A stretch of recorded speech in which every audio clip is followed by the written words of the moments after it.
Estamos aí hoje, dia 1º de janeiro de 2013. E eu já vou dizer no dia 1º de janeiro de 2013 que daqui a pouco nós vamos estar ouvindo aquela musiquinha assim, blirilim, blim, blim, blim, blim, blirilim, blim, blim, blim, blim. E nós já vamos estar em novembro e dezembro já de 2013, que passa muito rápido. Então, não percamos muito tempo. O quê? Se socar nas igrejas, nas religiões e não viver a vida? Não, viver a vida sim, mas sabendo quem nós somos, de onde nós viemos, o que nós estamos fazendo aqui e para onde nós vamos continuar a vida. Conhecendo isso, nós temos segurança. E tendo segurança, nós vamos ser felizes, apesar de todos os problemas. Porque nós vamos entender a razão dos problemas. Ninguém vai estar se torturando e lamentando, pedindo que Deus faça um milagre daqui, um milagre dali, porque nós entendemos que tudo que acontece, porque nós passamos, são coisas naturais. Então, conhecer a doutrina espírita nos liberta nesse sentido muito amplo e restrito. Não estamos aqui abandonados, não somos daqui. O mundo acabar, não acabar, bobagem, porque nós vamos acabar antes dele. Na nossa existência, nós vamos acabar antes dele. Podemos acabar daqui a 10 dias, daqui a 10 anos. Então, não nos preocupemos com isso. Agora, quem dá uma lucidez e segurança em relação a isso, com certeza é a doutrina espírita. Eu não estou falando assim porque eu sou espírita, não. É porque eu futuco as outras religiões, eu pesquiso, eu assisto. Hoje cedo eu já estava assistindo o que estavam falando os católicos, Padre Marcelo Rossi fazendo uma missa para mais de 100 mil pessoas, muito bonita, gente muito bonita, cânticos lindos e etc. Mas falta conteúdo, falta esclarecimento. Continuará sempre tudo a mesma coisa se o espiritismo não for mostrado. E o espiritismo está aí para nós espíritas, principalmente, mostrarmos o que ele é, mostrarmos o que ele tem potencial para fazer, que é mudar a humanidade. Enquanto não muda a humanidade, que ele mude a gente, que ele nos mude. Mas nós, cada um de nós, tem esse compromisso, tem essa responsabilidade de estar sempre dando notícias do espiritismo, dizendo que ele existe, dizendo o que ele é, para encantar as pessoas e ajudar todas as pessoas. Então nós espíritas estamos tranquilos, com ameaça de fim de mundo, com calor, com frio, com isso tudo, até para aprender a não reclamar, né? Como já tem gente reclamando do calor, daqui a pouco esfria, como já tem gente reclamando do frio. O pessoal, acho que há 3 dias passados, estava reclamando porque não conseguia entrar na fila da loteria. Hoje já estão reclamando porque não acertaram. Aí vão reclamar, aí vão jogar na próxima, porque na outra a gente acerta. E nós não podemos ir assim de semana em semana e de ano em ano, se iludindo, achando que está tudo irque, vamos embora. E não, pensa, se descobre e vive a vida, feliz, alegre, contente. Sai no carnaval, vai a baile, vai dançar no forró, vai tocar sanfona, vai fazer o que quiser, mas com uma consciência de quem somos, o que estamos fazendo aqui e para onde vamos. Isso é muito importante. E essa maravilha que é o espiritismo nos passa isso. Nos dá tranquilidade, nos ensina realmente. É maravilhoso, é confortante, é reconfortante e confortante nós ouvirmos sobre o espiritismo. Ainda que seja um tema que a gente já tenha ouvido várias vezes. Mas cada vez que a gente ouve, nós temos mais recursos para entender mais profundamente aquilo que está sendo estudado, não é? Então hoje aí na primeira reunião do ano, nós estamos aqui, em nome de Deus, com a presença dos bons espíritos que nos assistem, porque, com certeza, pelas nossas boas intenções, pelos nossos bons propósitos, nós atraímos sempre os bons espíritos. E com a presença deles, em nome de Deus, nós iniciamos a nossa reunião, passando a palavra para a nossa querida Sueli Machado, que fará a palestra da tarde. Vamos lá. Uma boa tarde a todos e um 2013 aí, cheio de oportunidade, né? Porque essa coisa a gente ouve muito, que as pessoas querem saúde, né? Saúde, paz, felicidade. Mas, infelizmente, isso não pode ser transmitido, né? Eu não posso transmitir paz, eu posso transmitir a minha, mas não posso dar para ninguém, porque cada um é que tem que conquistar a sua, né?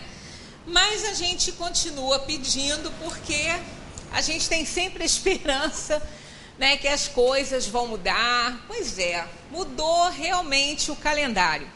Saiu de 2012 para 2013, o mundo não acabou em 2012, 2013 começou, e nós ainda vamos ter muitos e muitos anos aí para a Terra nos dar a oportunidade da gente se melhorar através das reencarnações, né? Então serão novos os anos que passam, os séculos, os milênios que se sucedem aí na ampulheta do tempo? Não são, não.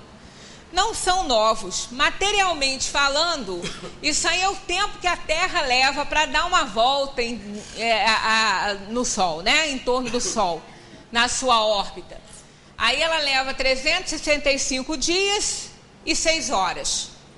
Aí a cada 4 anos, ela vai somando essas 6 e faz mais um dia. É quando nós temos o ano bissexto em fevereiro. Aí cheio de superstição, que quem casa no ano bissexto, o casamento não dura nada, se desfaz, as crianças têm problema de saúde.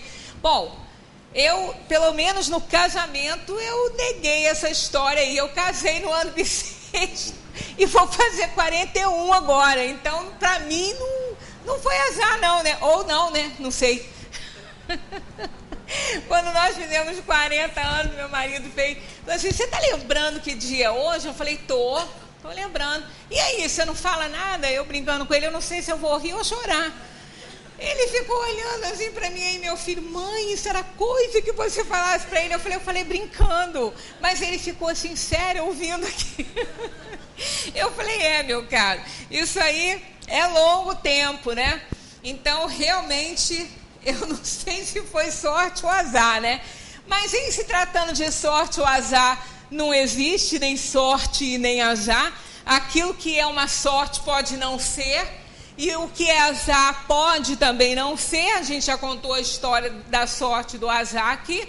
Então, a gente deixa correr, né? E vamos que a vida segue e a gente com ela, né? Enquanto Deus permitir que a gente esteja aqui. Então, os anos não são novos, não são anos novos. O tempo qual o concebemos não passa de uma ilusão.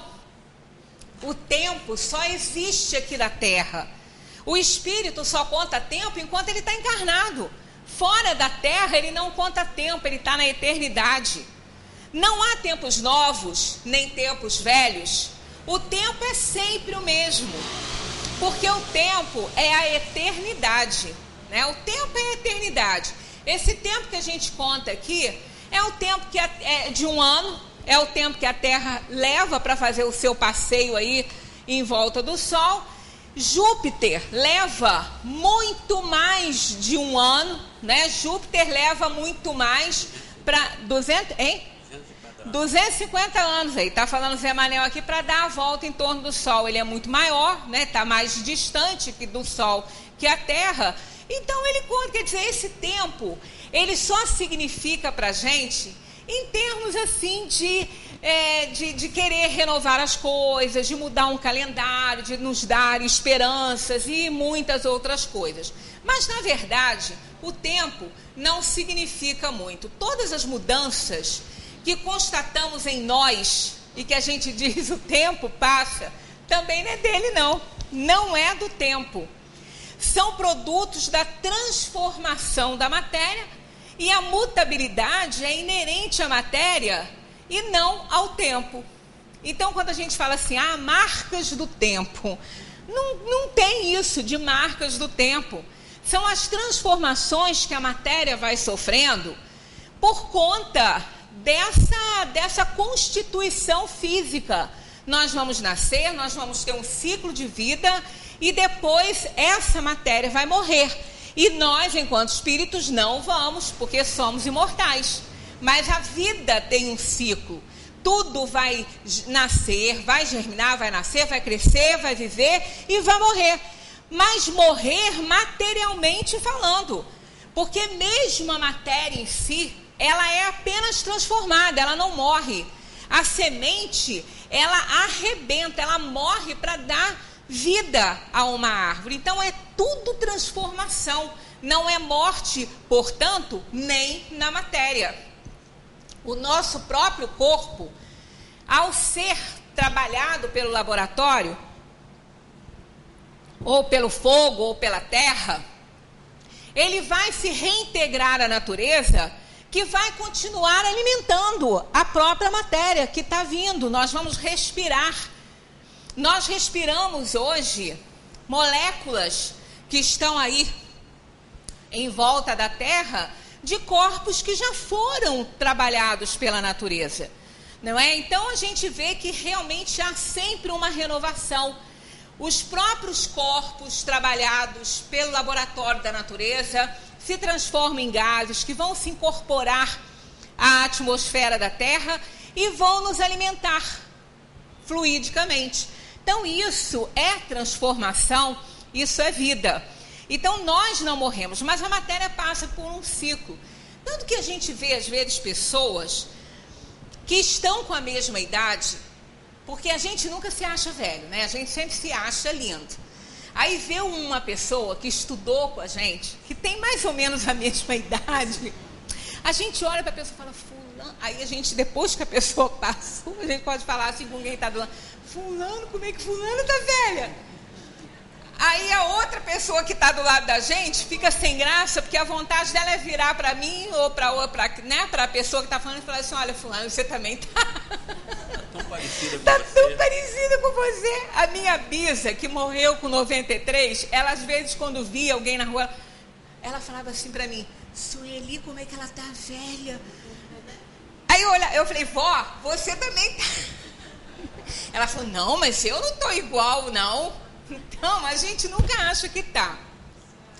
Mas uma pessoa, às vezes, de, digamos, 40 anos, pode estar com uma aparência muito mais jovem do que uma de 30.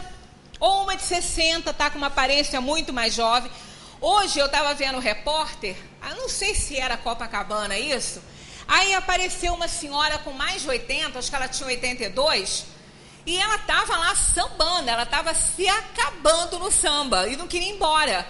Aí quando eu olhei para ela, eu falei com meu marido, nossa, mas 82 anos, mas ninguém daria realmente aquela idade para ela. Ela não tinha essa aparência, ela não tinha, é uma senhora com idade, mas não, 82 eu não daria nunca. Então, se fosse o tempo responsável por isso, todas as pessoas envelheceriam igualmente. Do mesmo jeito. Todas as pessoas com 40 anos teriam as mesmas características, e não é assim.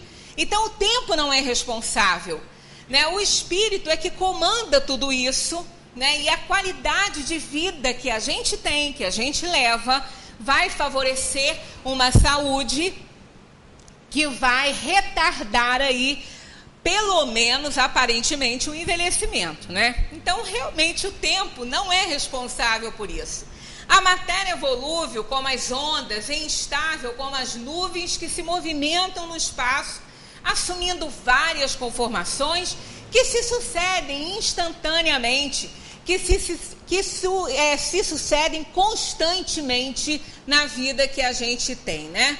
O nosso envelhecimento não é obra do tempo, é a matéria que se vai transformando desde que entramos no cenário terreno. Nós começamos realmente a morrer, segundo os médicos, quando a gente para de crescer.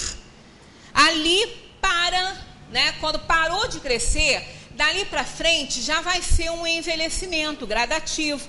E esse envelhecimento vai estar de acordo com a vida que a gente leva, com o que a gente pensa, com o que a gente faz, né? Com a jovialidade que a gente pode carregar, mesmo não sendo jovem. Então vai depender muito do nosso pensamento, da nossa maneira de ver a vida, de ver as coisas, de interpretar o mundo, e principalmente na maneira, vou ter que prender a Jubinha porque não está fácil, tá calor nesse pescoço aqui, impressionante, e principalmente a questão da dor. Nós estávamos até comentando sobre isso, né? No início, estava falando com ele aqui sobre essa questão da dor. A gente pede muita saúde, a gente pede tudo de bom, mas a gente não pode esquecer que nós somos reencarnados. E a reencarnação é a aplicação da lei de causa e efeito. É apenas de talião aplicada por Deus. Então, com certeza, nós não viemos para esse mundo aqui para fazer turismo. Nós viemos para resgatar as nossas dívidas passadas, para expiar, para provar. Então, com certeza, a nossa vida aqui não vai estar isenta de dores, de problemas e de sofrimentos. O mais importante que nós aprendemos com a doutrina espírita é conciliar isso tudo aí. É principalmente compreender a função da dor e entender que a dor faz parte da nossa vida. Ela é constante na nossa vida. Nós temos sempre algum senão, algo para nos colocar assim um pouco tristes em determinados momentos, porque ela faz parte da vida de todas as pessoas. Então nós somos tocados pelo que acontece no mundo, pelo que acontece com as pessoas que amamos. Às vezes a gente se toca menos com o que acontece com a gente, mas nós nos tocamos muito com o que acontece com as pessoas que nós gostamos. Então o sofrimento, ele é parte da vida. Então o segredo não é nos afastarmos da dor, é aprender com ela, conviver com ela, entender o seu objetivo. Isso, cientificamente falando, é importantíssimo.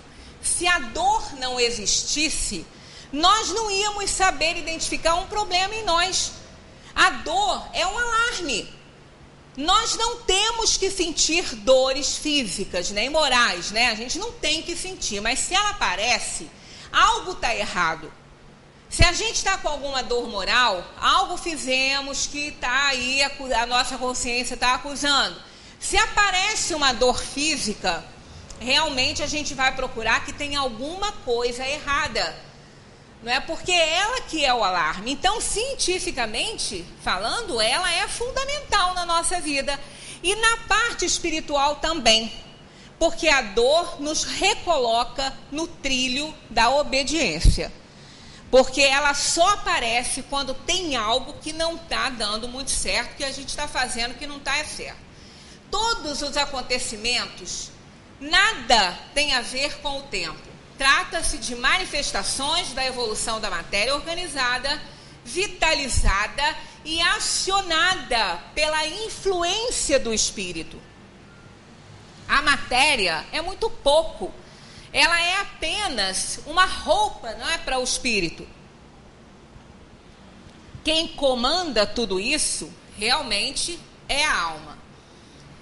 O espírito é tudo. Por ele e para ele é que as moléculas se agrupam, se associam, tomando forma, neste ou naquele meio, na Terra ou em muitas outras moradas na casa do Pai, que é o universo.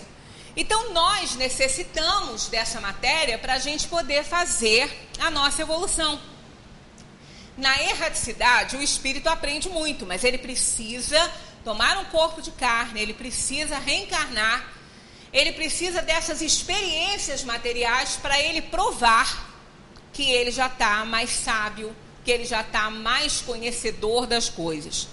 Na eternidade e na imensidade incomensurável, o espírito se agita o tempo todo, procurando realizar o senso da vida.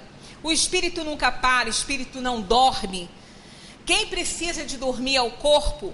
Nós, como somos espíritos, nós nos desligamos do corpo que vai descansar e vamos procurar algum ensinamento, vamos nos projetar para onde estivermos pensando. Não ficamos nos corpos, estamos magneticamente ligados a ele, mas não dormimos. Então, na eternidade, desligado do corpo por ocasião da morte, o espírito não dorme, ele é sempre ativo, ele é sempre agitado, ele está sempre buscando algo, aprendendo algo, e aprende muito mais fora do corpo, mas é no corpo que ele tem que provar isso.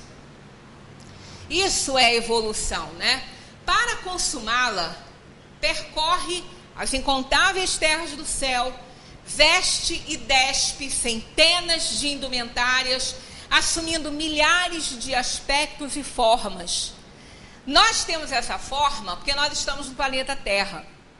Mas se reencarnarmos em outro planeta, provavelmente não teremos essa forma, porque essa forma ela é dada pelo material da Terra, pelos elementos da Terra. Nós somos feitos desses gases que compõem a Terra. Nós somos feitos do mesmo material que essa mesa é feita, que essa parede é feita, é igual, só com uma organização atômica diferente. Nós já falamos aqui que o grafite do lápis é puro carbono, é pretinho, e o diamante também é puro carbono, e é transparente. Só que é apenas a maneira dos átomos de carbono se organizarem é que dá a opacidade a um e a transparência a outro. Então, a maneira dos átomos se organizarem é que formam esse corpo orgânico e não mais inorgânico, mas os gases são os mesmos. Nós somos feitos de oxigênio, azoto, carbono, hidrogênio, somos feitos disso. Então, isso é da Terra. Então, nós temos essa aparência. Mas em outros mundos, poderemos ter uma aparência totalmente diferente. Essa linhagem aqui é da Terra. Em outros mundos é diferente, vai depender da organização física do planeta. Júpiter, por exemplo, é gasoso. Júpiter não é um plano compacto. Ele é um planeta gasoso. Então, provavelmente, espíritos reencarnados lá terão seus corpos tão sutis que não serão vistos pelos olhos humanos. Então, são constituições totalmente diferentes. Então, mas a gente precisa de todas essas experiências para a gente evoluir. A matéria é seu instrumento. É o meio através do qual ele consegue a sua ascensão ininterrupta. Não tem nada a ver com o tempo, isso aí, né? Um tempo, por exemplo, uma vida de 100 anos aqui na Terra, segundo os espíritos, é um piscar de olhos na eternidade. Então não é nada, né? Esse tempo aqui da Terra realmente não é nada. Nada significam, portanto, os anos que passam e os anos que despontam no calendário humano. O importante na vida do espírito são as arrancadas para frente, as etapas vencidas, o saber adquirido através da experiência, as virtudes conquistadas pela dor e pelo amor. A gente sempre fala, quem não aprende pelo amor vai aprender pela dor. Né? Até a criança pequenininha, né? Quando às vezes os pais estão reprovando o que elas estão falando assim, olha assim, ó, se não aprender por bem, vai aprender por mal, hein? Se não aprender com o que eu estou falando, vai levar uma palmada, vai aprender por mal. E nós somos assim também, somos infantis diante da espiritualidade superior. Então, quem não aprende pelo amor, acaba aprendendo pela dor. O que denominamos passado é apenas a lembrança de condições inferiores que nós já vivemos, que nós já passamos na nossa caminhada evolutiva. O futuro não é nada mais do que a esperança que nutrimos de alcançar um estado melhor, de alcançar nossos objetivos, né, nossas esperanças que nós temos de conseguir as coisas. Isso é o futuro. O futuro, ele está fora do nosso alcance, mas bem pertinho de nós. 2013 era futuro, agora não é mais. Hoje ele não é mais. Até a meia-noite ele foi. Mas a partir do momento que virou, ele não é mais um futuro. Né? Ele é um presente agora que nós temos que viver e dar conta aí das oportunidades que vamos receber. Então, o presente é o quê? É a nossa realidade. 2013 agora é a nossa realidade. O único capaz, no momento, de reparar o que fizemos nos outros anos e de nos preparar para outros anos que virão. Então, esse é o momento. Essa é a nossa oportunidade de dar certo. Oportunidade. Eu adoro essa palavra, porque eu acho que isso é o que realmente nós precisamos. Oportunidade. Todas as pessoas recebem de Deus isso. Quando às vezes alguém me critica quando eu falo que Deus não dá nada para a gente. Ele não dá as coisas materiais, ele não dá um carro para ninguém, ele não dá uma casa para ninguém. Porque se ele desse, eu ia brigar com ele. Eu ia falar assim, olha, eu tive que comprar, eu não ganhei não. Mas não é verdade? Vamos pensar. Eu estava dirigindo meu carrinho, tinha um lá na frente. Foi Deus que me deu. Eu falei, ó, eu vou brigar. Não vou me conformar, porque eu tive que comprar. Agora, a oportunidade para comprá-lo ele me deu. A oportunidade para alcançar meus objetivos, ele que me deu. Porque se ele não tivesse dado, eu não teria conseguido. Então, a gente precisa entender isso. É a parte que nos toca fazer. Nós não podemos controlar o mundo, controlar as pessoas, controlar tudo. Porque Deus é que está no controle disso tudo. Mas nós temos que controlar a parte que nos toca. Então, se eu não trabalhar, se eu não fizer por onde, se eu não me ajudar, se eu não me movimentar, eu não tenho as coisas. Eu não tenho nada. Eu preciso fazer, agir, para que eu possa alcançar os meus objetivos. Eu tenho ouvido muito, né, os votos, tanta promessa, né? Tanta promessa para 2013. É promessa de emagrecer, é promessa de enriquecer, é promessa para parar de fumar, é promessa de tudo, de todo tipo. Só que as pessoas esquecem que cada promessa envolve também outras pessoas em algumas. E em outras é o próprio esforço da pessoa. Ah, eu prometo que eu vou emagrecer. Aí vai passar o ano todo se enchendo de massa, de fritura, de tudo que engorda. Aí chega no fim, eu não consegui não. Que pena, Deus não te deu o emagrecimento, né? Deus não te deu esse presente, né? E nem vai dar, não vai dar nunca. E a saúde é a mesma coisa, né? Normalmente eu ouço muitas pessoas falar, não, eu quero saúde. Saúde eu quero, porque o resto eu corro atrás. Pois é, mas quem vai nos dar saúde? As doenças kármicas vão chegar, independentemente da nossa vontade. Agora, foi nossa vontade quando nós erramos, fizemos bobagem, e aí gravamos isso no nosso perispírito e ao reencarnar, trouxemos isso aí para resgatar. Isso é a doença kármica. Então essa vai chegar. Mas ela, segundo os espíritos, a doença kármica é o de menos na nossa vida. Ela é o menor dos nossos problemas. Porque o maior deles são as doenças que a gente adquire na vida atual, com as nossas atividades atuais, e a maneira de vermos, de encararmos essa doença kármica.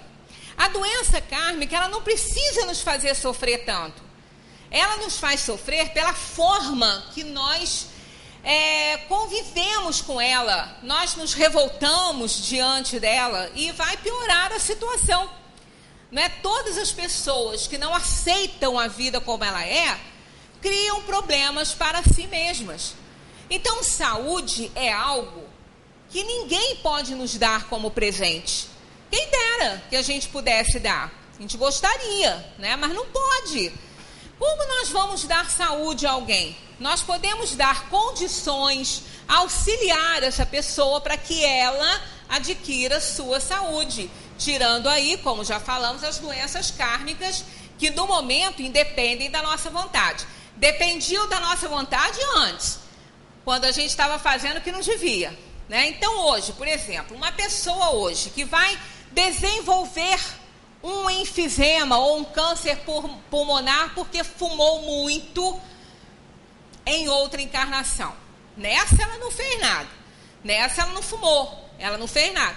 Mas ela lesou essa parte. Ela marcou o perispírito dela com a destruição que ela provocou nos alvéolos pulmonares, quando em outra vida, num outro corpo, ela fumou muito. Então aquela parte do corpo não passa. Mas cada coisa que a gente faz ao corpo físico, isso aí marca o corpo espiritual. Fica marcado ali. Então, por ocasião de nova encarnação, quando ela for adquirir um corpo físico, o perispírito vai imprimir no corpo físico aquilo que ela tiver que passar. Então, num determinado momento, ela vai desenvolver aí uma doença. Então, no momento atual, na encarnação atual, ela não pode mais fazer nada. Ela contraiu isso em outra vida. Mas e as que a gente adquire agora?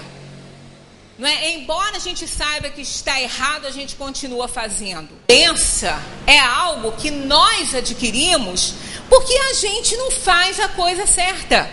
Então, saúde, eu quero saúde, eu quero 3 coisas. Saúde, saúde, saúde. Pois é. Então, luta para ter.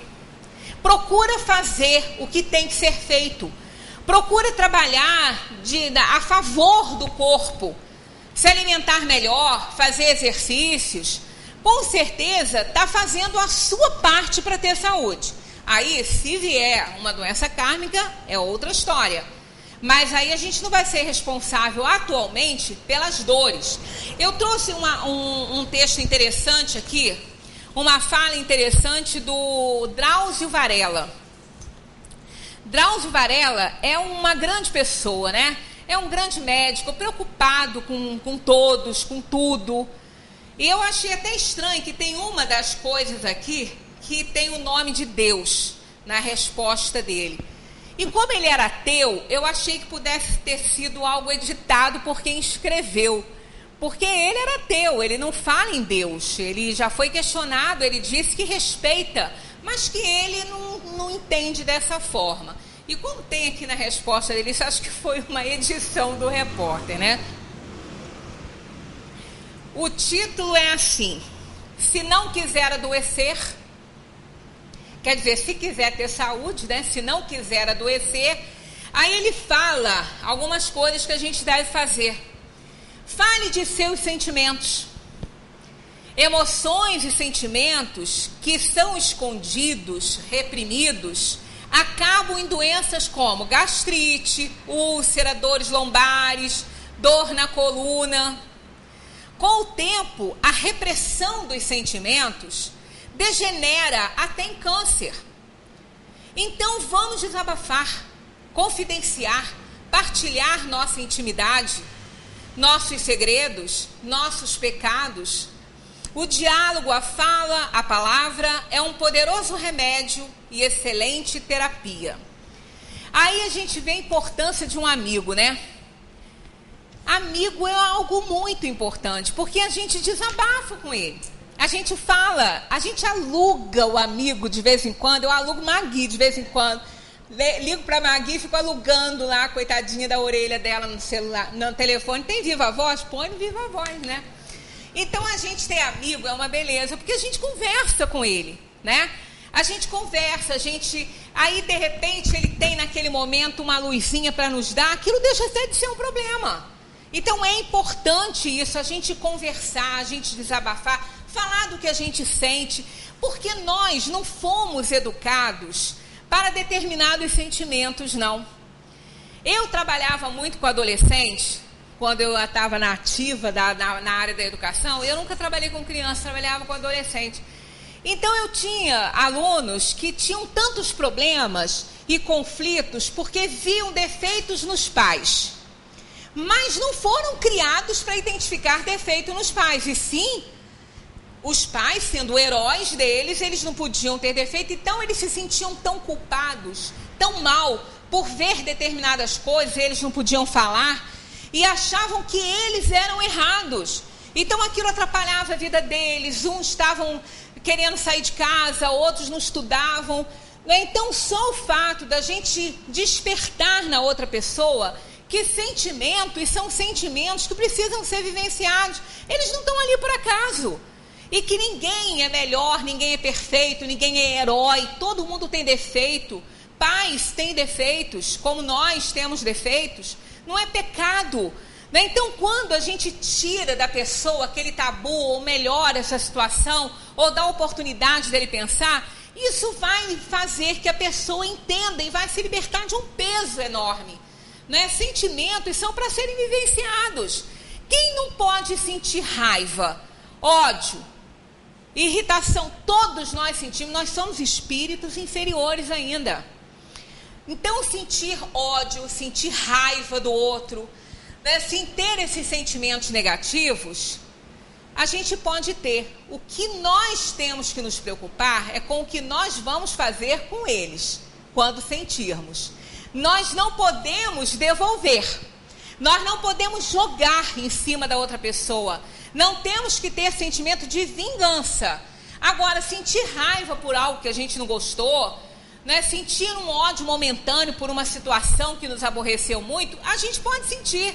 E não somos piores do que ninguém por causa disso. Agora, temos que trabalhar isso, fazer um terra. Jamais isso pode ser jogado em cima da pessoa de forma nenhuma. Isso é amar o inimigo. Não é? Porque a gente acha um problema enorme amar o inimigo. Como que eu vou amar uma pessoa que me faz mal, que me prejudica, que puxa meu tapete? Realmente, dar abracinho e fingir que gosta, que isso é hipocrisia. Nós não podemos fazer ter esse tipo de atitude, não é?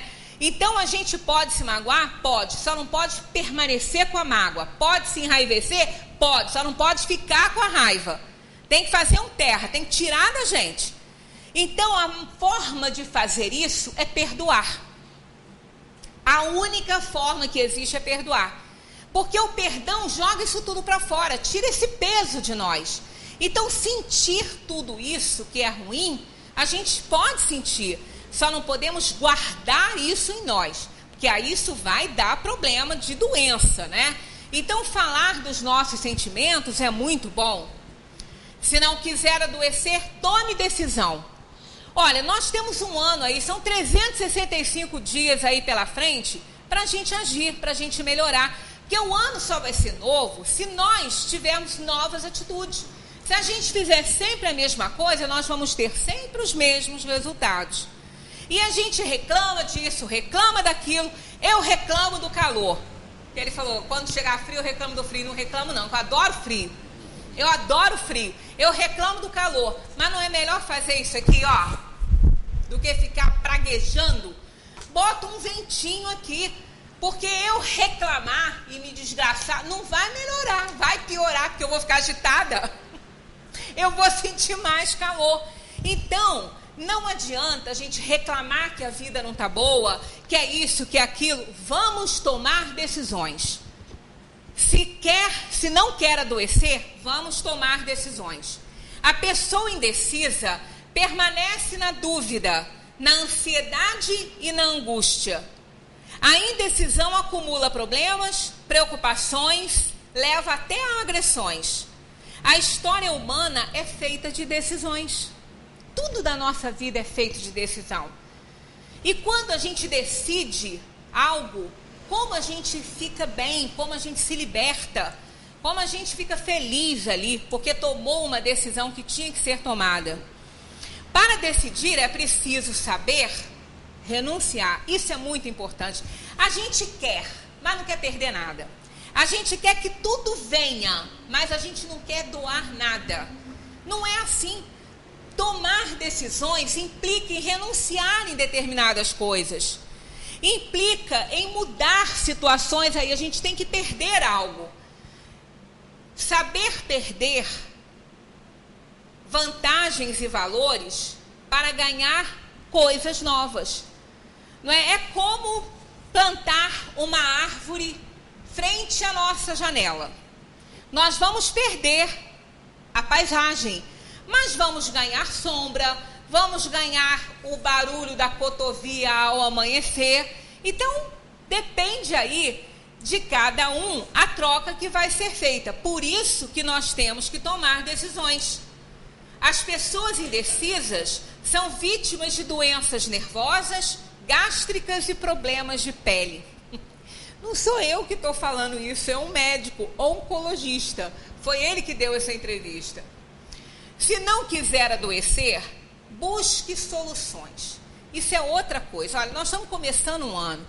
Falar de sentimentos, tomar decisões, isso tudo vai com certeza ajudar o nosso ano ser bem melhor, né? Olha só, pessoas negativas não enxergam soluções e aumentam os problemas. Já repararam que tem pessoas que adoram ter problema? Se não tiver problema, vai falar de quê? e não querem resolver o problema, porque se resolver, vai ter que arrumar outro, porque aquilo ali é o que alimenta aquela pessoa, né? Uma vez conversando com uma pessoa, eu ainda falei, menina, mas isso tem solução? Não quero, não me diga, não quero. Eu falei, tá bom assim? Então tá, então fica. Como eu era muito amiga, eu emprestava o ouvido, deixava falar. Eu digo assim, ó, eu só tenho uma coisa para te dizer, você está passando por isso que você quer. Então é necessário tomar decisões. Pessoas negativas aumentam seus problemas, preferem a lamentação, a murmuração e o pessimismo. Pessimista, então, não quer melhorar de jeito nenhum. Porque se melhorar, ele tem medo que piore. Então ele prefere ficar na pior, porque aí já está lá. Ele já está se acostumando com a situação. Melhor é acender um fósforo que lamentar a escuridão. É pouquinha luz, mas pode ajudar no momento de aperto, um fósforozinho, né? A gente não pode esquecer que tudo começa de pouco. Uma escada enorme que a gente tem que subir, vai começar do primeiro degrau. Ninguém vai conseguir pular para o último. Então é de pouquinho em pouquinho que a gente consegue. Ele coloca aqui, ó, pequena é a abelha, mas produz o que de mais doce existe e mais saudável, que é um dos melhores alimentos, né? Somos o que pensamos. O pensamento negativo gera energia negativa que se transforma em doença. O nosso amigo não é espírita, mas o que ele está pondo aqui, nós aprendemos na doutrina espírita, né? O pensamento é tudo, é o que comanda. Pensamento gera energia negativa ou positiva, dependendo da qualidade desse pensamento, e vai gerar doença. Se não quiser adoecer, não viva de aparência. Para que viver de aparência, né? Quem esconde a realidade, finge, faz pose, quer sempre dar a impressão que está bem, quer mostrar-se perfeito, bonzinho, e está acumulando com isso toneladas de peso. É uma estátua de bronze com pés de barro. Olha, ninguém é tão forte que não tenha seus momentos de fraqueza, que não queira um colinho, que não possa chorar de vez em quando, né? Às vezes a gente se coloca numa situação, né, de tanta fortaleza que a gente acha que a gente, não é nem a música do Roberto nem nada, mas que a gente é o cara, né? Que tudo pode, que tudo faz, que tudo acontece, que nada com ele acontece. E acontece, ninguém é assim. Todos nós temos as nossas fraquezas, os nossos momentos de querer um colinho, de querer uma palavra amiga, ou de alguém ali gritar no nosso ouvido aquilo que a gente já está cansado de saber, mas que naquele momento a gente esqueceu. Ou a gente não está querendo lembrar e vem alguém que fala e busca, tira a nossa força, né, de dentro, como nós somos muito fortes. A gente aqui não imagina isso, né? Nada pior para a saúde que viver de aparências e fachadas.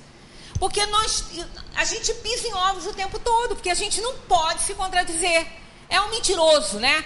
Aquele que mente, ele fica desesperado, porque ele não pode dar um vacilo, porque senão ele vai ser descoberto. Então ele vive tenso, ele vive e desesperado com essa situação, porque ele vive com uma aparência que não é dele. Ele botou uma máscara e pronto, né? E não é nada daquilo ali. E quantas pessoas fazem isso durante uma vida inteira? Com os familiares, não é nem com os outros, hein? Eu já contei esse caso aqui, e é interessante, que foi o pai de uma amiga minha.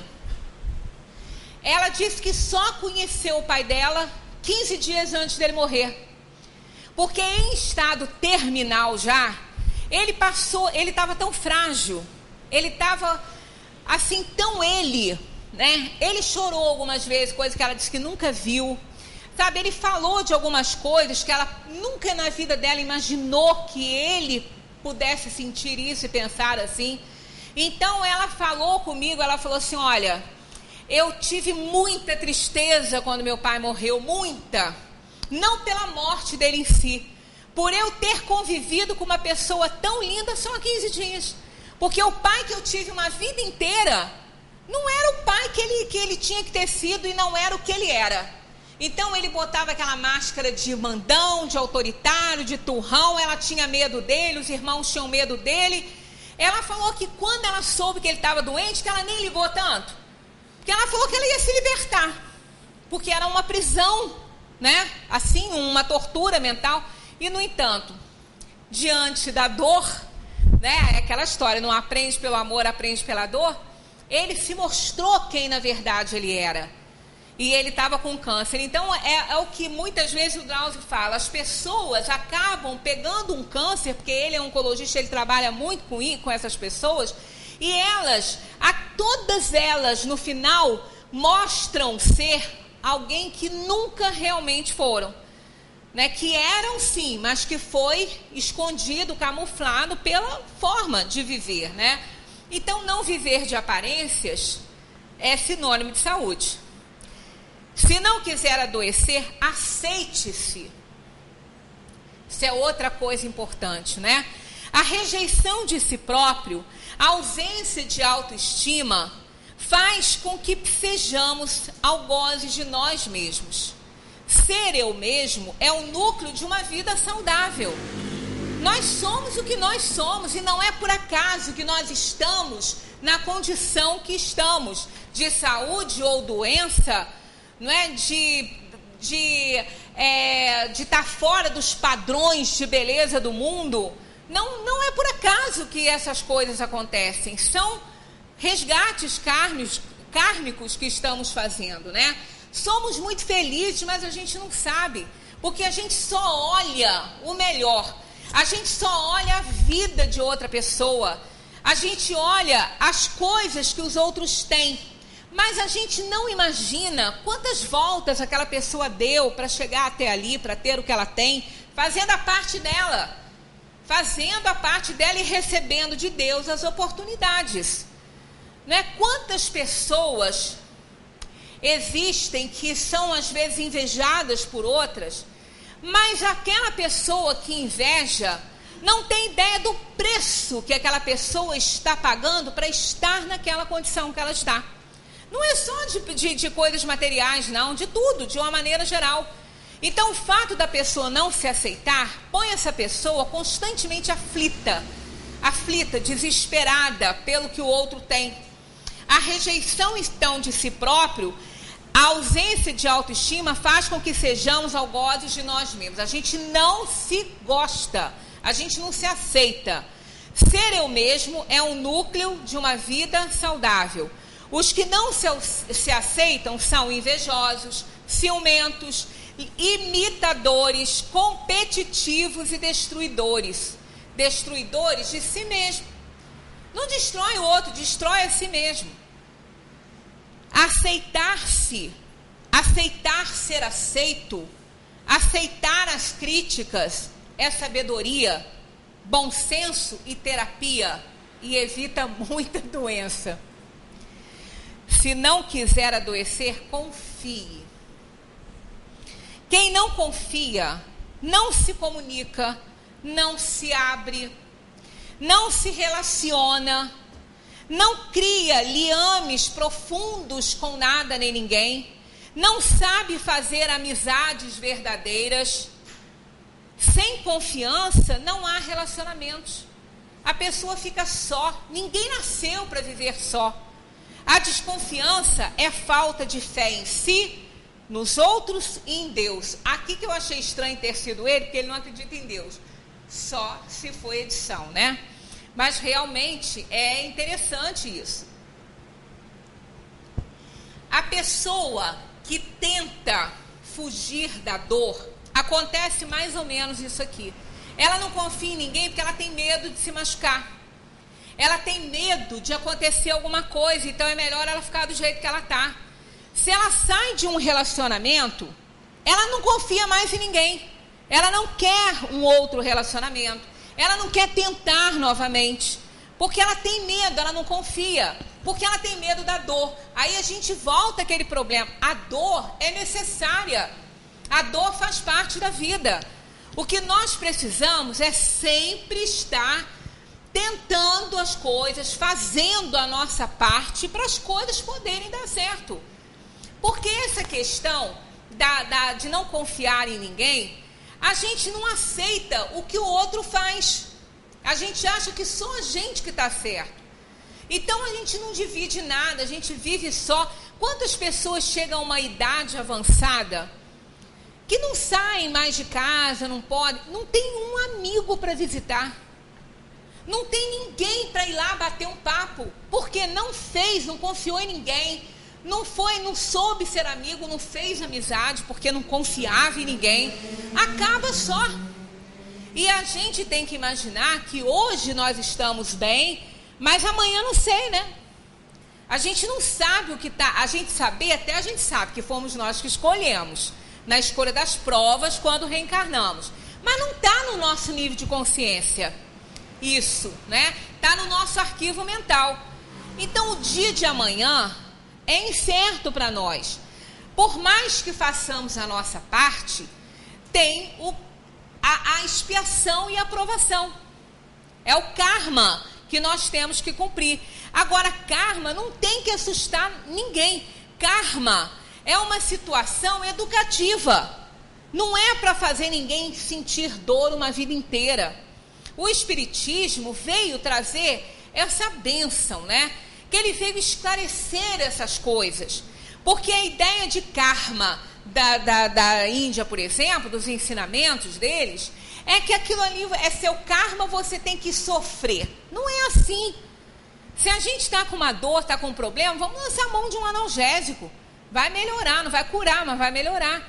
Então, karma não tem que durar uma vida inteira. Karma tem que durar o tempo necessário para o aprendizado acontecer. É a lei de causa e efeito. No momento que nós aprendemos, ele deixa de ser importante, ele não serve mais.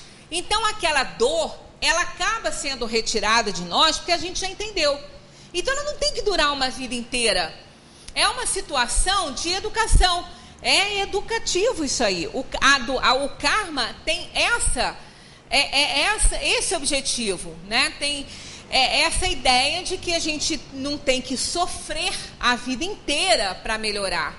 Então, essa questão da confiança mostra isso, né, para a gente. Aquele que não confia em ninguém, ele vai ficar sempre só.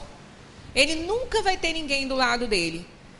Vai ter, claro que vai ter sempre uma alma boa que, independentemente de ser amigo ou de ter sido amigo ou não, vai fazer esse trabalho, né, de bater um papo, de conversar, mas não foi conquista dele, né? Então é importante isso.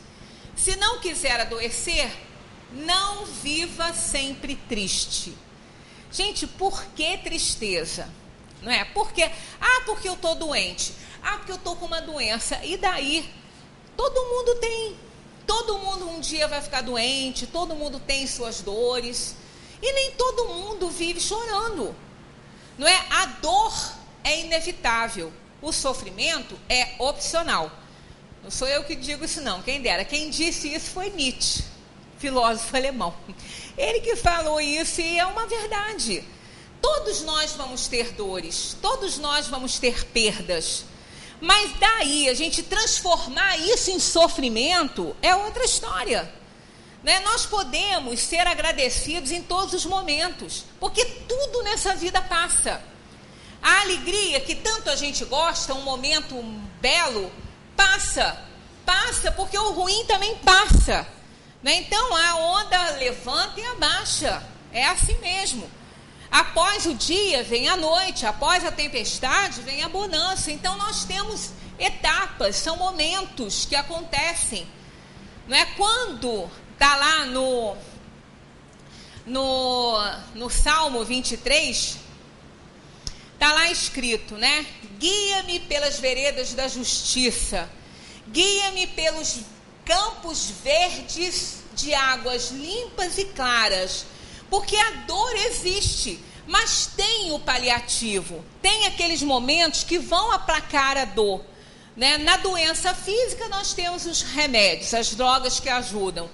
Naquela espiritual nós temos a palavra de um amigo, o nosso anjo da guarda. Sempre tem algo que vai nos ajudar a passar pelas nossas dificuldades. Então, tristeza nunca foi bom para ninguém. Não é bom para quem sente, não é bom para quem vê. Né? Quem quer ver o outro triste? Ninguém. Né? Outro dia eu fiquei assim um pouco incomodada, sem poder fazer nada, porque eu estava passando Alberto Brown e passou uma moça chorando. Me fez mal aquilo, porque ela devia estar triste por alguma razão. E eu não pude fazer nada, nem conheço. Como é que eu ia parar a moça na rua e falar se eu podia ajudar? Ela poderia me dar um fora. Né? Mas a gente, quando tem a chance, a gente quer ajudar. Porque a tristeza não é boa nem para quem sente, nem para quem vê o outro sentir. O bom humor é risada. O bom humor, a risada, o lazer, a alegria recuperam a saúde e trazem vida longa. A pessoa alegre tem o dom de alegrar o ambiente em que ela vive. Tem pessoas que a gente ama chegar perto, né? E dar um abraço. A gente sai tão bem dali, tão confortada daquela situação. Então isso é importante na nossa vida. Não é ser alegre, porque todos nós temos problemas, mas ninguém tem nada com isso. Mário Quintana que fala isso, que o pior dos nossos problemas é que ninguém tem nada com isso. E a gente queria que tivesse, né? Porque é tão bom culpar o outro, né? Falar assim, olha, eu estou passando por isso, você que é culpado, mas não é. Não é. Ninguém é culpado. Então a gente não tem que despejar em cima das pessoas, não é? Com o nosso semblante triste, a exteriorização da nossa dor. Podemos dividir, podemos falar sobre o fato.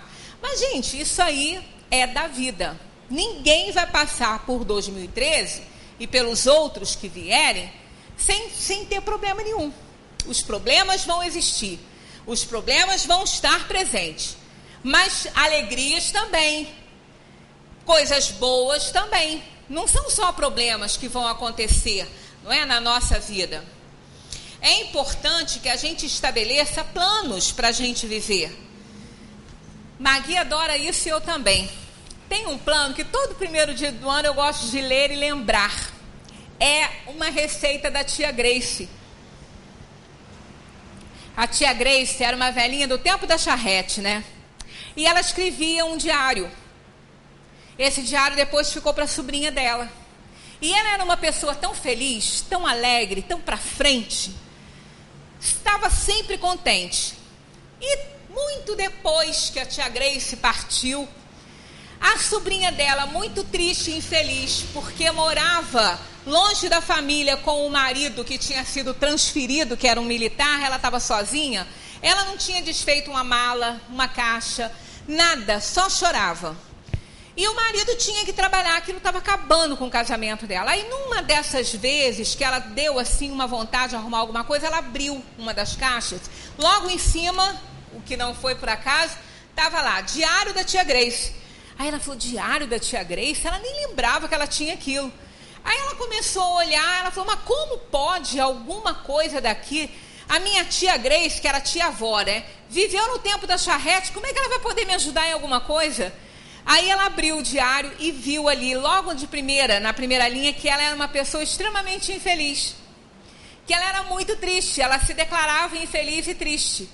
Aí ela falou, mas como a minha mãe, as minhas tias falam que ela era uma pessoa para cima, mas ela, tudo que ela queria era casar e formar uma família. Mas uma semana antes do casamento, o noivo morreu. E ela ficou numa tristeza sem fim com aquilo ali. Foi morar com uma irmã. E ali ela ficou aquela tia solteirona, né, que começou a criar sobrinho, né, e ficou infeliz. Teve um momento da vida dela que ela resolveu dar um basta. Aí ela diz, minha vida não vai mudar, meu noivo não vai voltar. Só eu posso sair do sarcófago de egoísmo em que eu me encontro. Aí estabeleceu normas para que ela pudesse melhorar a vida dela. As normas eram essas, ó. Fazer isso todo dia, é uma receita aí para 2013, ó, todo dia. Fazer algo por outra pessoa, fazer algo por mim mesma, fazer algo que não tenha vontade, mas que precisa ser feito, fazer um exercício físico, fazer um exercício mental e fazer uma oração que inclua agradecimento a Deus pelas bênçãos recebidas. Isso é uma receita diária. Isso é algo viável, é algo que se pode fazer. Não é nada mirabolante, não é nada que dá muito trabalho. Não é? A Madre Teresa falou numa vez que se as pessoas soubessem o valor que tem um sorriso, sorririam mais. Às vezes é só um sorriso que a pessoa está procurando e está precisando. É fazer o bem para alguém. Fazer algo por si mesma. Qualquer coisa que seja. Ela contou um dia dela. Fazer algo por outra pessoa foi visitar uma velhinha que não tinha amigos e estava muito triste, sozinha. Aí a velhinha ensinou ela a cultivar ervas aromatizantes, ensinou como ela fazer sachêzinhos. E ela ficou muito contente com aquilo, ajudou a velhinha a aprender alguma coisa. Depois ela chegou em casa mais alegre, achou que ela tinha que reformar um chapéu que ela tinha. Foi à cidade de charrete, que era do tema da charrete, comprou umas flores e fitas novas, botou e se gostou da aparência dela, fez algo por ela mesma, né? Arrumou um armário que ela não arrumava há muito tempo, cheio daquelas roupas muito brancas e tudo de linho amarelado. Ela resolveu lavar aquilo tudo e fez sachêzinho de alfazema que ela aprendeu com a velhinha para botar lá dentro. Um exercício físico, ela ia a pé até o lugarejo.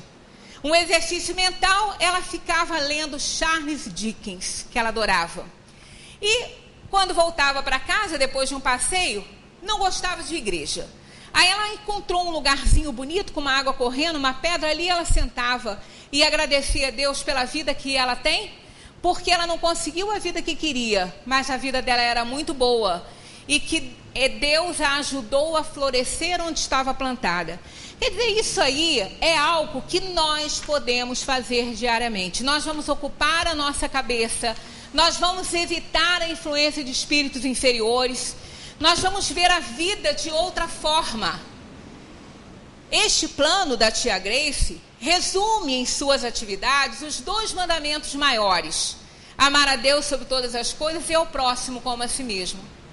Ele nos tira do sarcófago do egoísmo onde nos encontramos. E assim nos ensina a olhar o mundo de outra forma. Tem um poema que nós vamos encerrar com ele, que está escrito no Hospital do Câncer em São Paulo, que diz assim: o mundo tem a sua cor. É você que mede o mundo e o vê como é você. Se você põe óculos de bondade, de amor, tudo é belo, positivo. Porque positivo e belo está você. Se você é vingativo, invejoso e egoísta, vê o mundo desse jeito. Porque desse jeito é você. Do modo que você fala, do modo que você vê, do modo que você pensa, desse modo é você. Você é a medida do seu mundo. Mas que felicidade e que alegria se Cristo fosse a medida de você, né? Simplicidade. Que 2013 tenha aí nos dê muitas oportunidades, que é o que a gente pede a Deus oportunidade, que com ela a gente se ajuda a desenvolver coragem, determinação, vontade, fazer a nossa parte, que é a única coisa que nós podemos fazer. Deus está no controle de todas as coisas e nós estamos no controle da nossa vida. Então só nós podemos nos modificar e fazer algo para que 2013 seja realmente um ano novo. Muita paz para todos.